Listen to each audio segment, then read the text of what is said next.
Bonjour à tous, j'espère sincèrement que vous allez bien. Dans cette vidéo, je vais vous présenter 5 simples étapes qui vont vous permettre à bien maîtriser votre stratégie de trading, ainsi devenir rentable en trading. Nous le savons tous que beaucoup de personnes se lancent en trading, apprennent beaucoup de choses, mais à la fin n'arrivent pas à maîtriser une simple stratégie. Et grâce à ces 5 simples étapes, je suis certain que vous allez dorénavant maîtriser une stratégie et devenir directement rentable en trading. Et croyez-le ou pas, si vous suivez très bien ces 5 étapes, vous aurez les résultats. Sinon, j'arrête de parler de trading sur cette chaîne. Bien sûr, je me mets et je vous mets aussi au défi. La toute première étape, c'est détailler point par point votre stratégie. Ici, même à la première étape, vous allez comprendre qu'il y a beaucoup de traders qui sont dans cette industrie, mais ne sont pas encore capables de bien écrire ou d'écrire les stratégies. Alors, si vous n'êtes pas capable de décrire clairement votre stratégie point par point en y mettant les points d'entrée, les points de confirmation, les points de sortie, sachez seulement que ça sera très difficile pour vous de devenir rentable.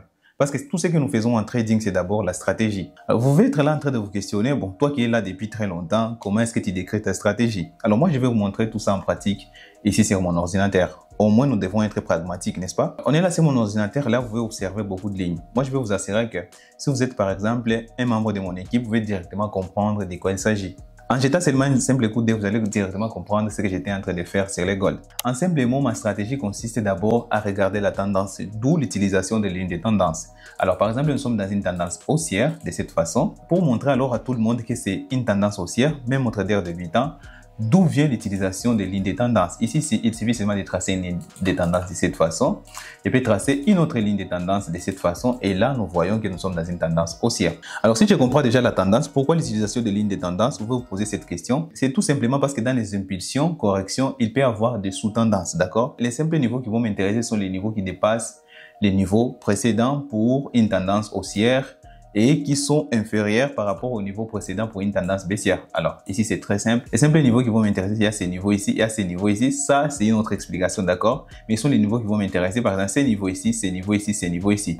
Vous allez voir qu'il y a des sous-niveaux qui ne m'intéressent pas directement, d'accord? Là, c'est la première étape. Je trace la ligne de tendance pour bien identifier la tendance. Et il y a les niveaux qui m'intéressent, sont les niveaux des supply and demand ou les niveaux de résistance qui peuvent devenir aussi support. Alors, vous pouvez les appeler supply and demand, order block, ou n'importe quelle façon, d'accord? Moi, je les appelle les niveaux psychologiques, d'accord? Ici, pour être clair, sachez seulement que c'est pas n'importe quel niveau qui va m'intéresser. Au cours d'une impulsion, vous pouvez voir beaucoup de petits niveaux. Par exemple, dans une tendance haussière, c'est toujours les niveaux qui a déclenché l'impulsion qui est venu casser les niveaux précédents, d'accord? Ici, je vais intervenir seulement aux deux niveaux. Le premier niveau, c'est sur la ligne de tendance. Je vais regarder soit la continuation ou soit la cassure de la ligne de tendance qui peut potentiellement provoquer un retournement. Mon deuxième niveau, c'est tout juste à mes niveaux psychologiques, point barre. Si l'esprit se trouve, je ne sais à quel niveau, si ce n'est pas les deux niveaux, ça ne m'intéresse même pas. Et quand le prix arrive à ces deux niveaux, souvent je fais cette analyse en H4, je descends en 15 minutes pour chercher des confirmations. Et les confirmations que je cherche, c'est tout simplement les avalements haussiers ou les avalements baissiers. Alors, nous allons en pratique vous expliquer tout ça. Ça, c'est tout juste une fausse cassure. Ça, c'est une autre chose. Je laisse ça de côté. Je l'ai mis ici parce que je devrais expliquer des choses, d'accord? Ce sont ces niveaux ici qui m'intéressent, cet autre niveau ici qui m'intéresse. Et comme vous allez voir que le prix est arrivé ici directement, j'ai envoyé un signal à la baisse. Bon, j'ai pas pris les trades, c'est pourquoi il n'est pas ici. Puis il est reparti à la baisse, il est venu rejoindre cette ligne de tendance. On y va encore à la hausse parce que nous avons un billet haussier. Et là, c'est toujours la même chose. Nous sommes arrivés ici. Vous allez voir que ce niveau m'a intéressé, mais il a été cassé violemment. Mais si vous regardez, c'est tout juste ces niveaux ici, d'accord? Et là, il suffit seulement d'aller en 15 minutes pour vous expliquer ce qu'on a fait ici. Alors, en 15 minutes, c'est toujours la même chose. Je répète toujours la même chose. J'ai encore retracé la ligne de tendance qui a été cassée. Je m'attendais à ce que les prix réintègrent au moins jusqu'à ce niveau ici pour prendre cette grosse baisse que nous avons ratée la semaine passée. En bref, pour cette stratégie, ce qui m'intéresse, ce sont les lignes de tendance et mes niveaux psychologiques, point barre. La deuxième étape, c'est backtester et pratiquer. Sachez que c'est uniquement les données de backtesting qui nous permettent d'avoir confiance ou ne pas avoir confiance à une stratégie. Par exemple, que vous êtes en train de pratiquer une stratégie, vous avez déjà compris votre stratégie, mais vous n'avez pas encore backtesté cette stratégie. Ça sera très difficile de savoir si vous devrez avoir confiance à cette stratégie. Et ce qui arrive trop souvent pour les traders débutants, ils seront là en train d'apprendre une stratégie. Ils ont déjà compris la stratégie qu'ils ont appris, par exemple, sur YouTube ou dans une formation, mais ils n'ont pas les données de backtesting de cette stratégie. Alors, dans cette stratégie, comme toutes les autres stratégies, nous aurons toujours des stop loss. Quand ils sont, par exemple, dans une série de stop loss, ça sera très simple pour les traders débutants de changer sa stratégie. Et surtout, s'il s'est fait souffler par un autre trader qu'il considère expérimenté, qui lui dit que cette stratégie ne marche pas du tout, ça sera très simple de changer la stratégie. Par exemple, pour la stratégie que je vous ai montrée, c'est très difficile pour moi de changer cette stratégie parce que c'est une stratégie que j'avais backtestée et j'ai les données de backtesting de cette stratégie. Si vous avez maîtrisé une stratégie, allez backtester la stratégie et la pratiquer. En backtestant la stratégie, vous aurez les données très utiles comme les séries de stop loss, les séries de TP, les ratios de gains et l'unité de temps d'intervention. Si la stratégie marche bien en H4, M15 ou en daily, vous aurez aussi les informations sur les ratios si la stratégie est très efficace avec les ratios de 1 pour 3, 1 pour 5, 1 pour 6, 1 pour 10, ou la stratégie peut même vous permettre d'aller chercher de 1 pour 16, 1 pour 18, 1 pour 20. Ça existe dans cette industrie. Ça, c'est pour les backtesting. Pratiquez la stratégie.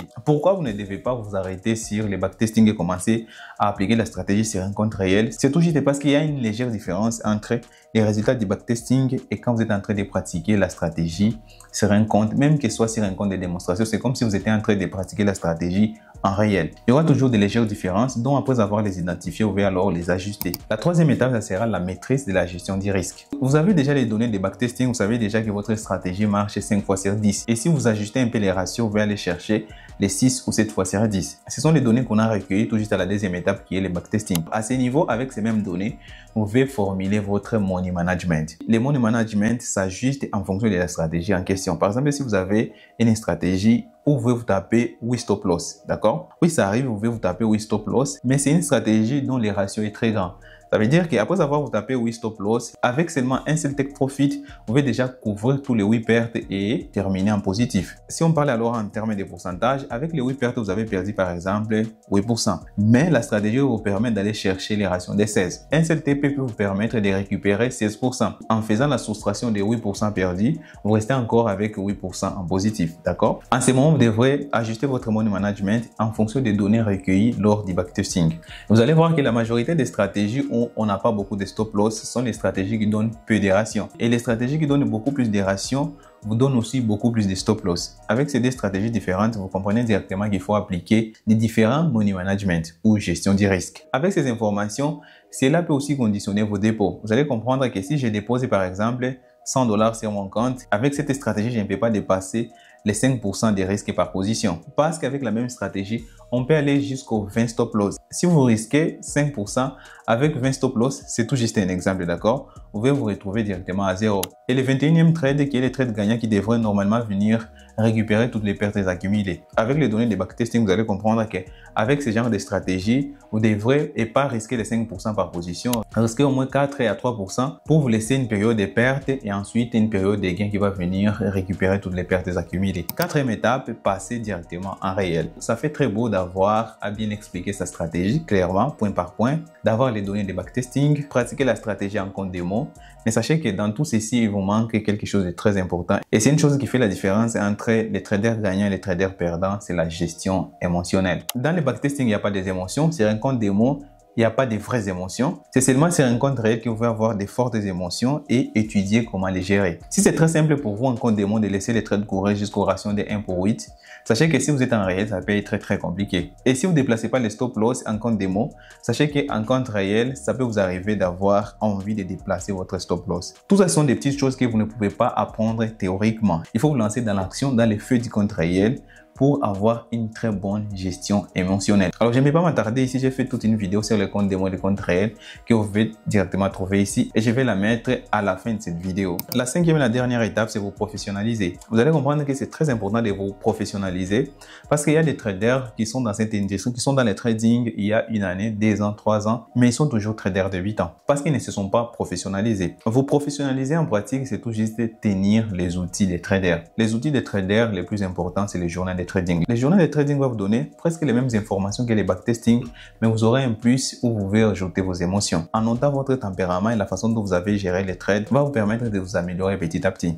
Un autre outil que vous devrez utiliser, c'est les plans de trading. Vous comprenez clairement votre stratégie, mais je vais vous dire que cela n'est pas suffisant, vous devrez aussi la noter. Nous sommes les êtres émotionnels et nos émotions influencent directement nos actions qui influencent nos résultats. En notant votre stratégie comme un plan de trading, cela va vous permettre d'avoir une référence matériel sur lesquels vous devrez vous référer quand vous êtes en train de pratiquer votre trading. Par exemple, quand vous êtes dans une série de trades gagnants, vous pouvez tomber dans les pièges de vous sentir super puissant et chercher à prendre encore beaucoup plus de trades en pensant que vous aurez les mêmes résultats. Mais si vous regardez dans votre plan trading, si vous trouvez sur le marché, il y a seulement une seule condition qui ne va pas avec votre plan trading, vous pouvez directement vous arrêter et dire stop, même si vous êtes dans une période de gain. Et dans une période de perte, vous pouvez arriver à un certain moment que vous êtes terrifié de prendre un trade. Vous pouvez regarder dans votre plan trading si vous trouvez que toutes les conditions sont réunies pour exécuter un autre trade et directement vous pouvez exécuter un autre trade, quelles que soient vos émotions. Vous professionnalisez inclut aussi avoir les outils de backtesting un peu avancés. Il y a beaucoup des outils que je vous ai présentés sur cette trade. Il n'y a pas encore besoin d'y revenir, mais si vous avez des questions, mettez-les-moi dans les commentaires. J'aurai le temps de vous répondre. Nous arrivons à la fin de cette vidéo. Si vous aimez lire, trouvez les scripts de cette vidéo dans les canaux Telegram et vous pouvez trouver les liens dans la description de cette vidéo. D'ici là, portez-vous bien. On se retrouve très rapidement pour une nouvelle vidéo. Je vous dis ciao!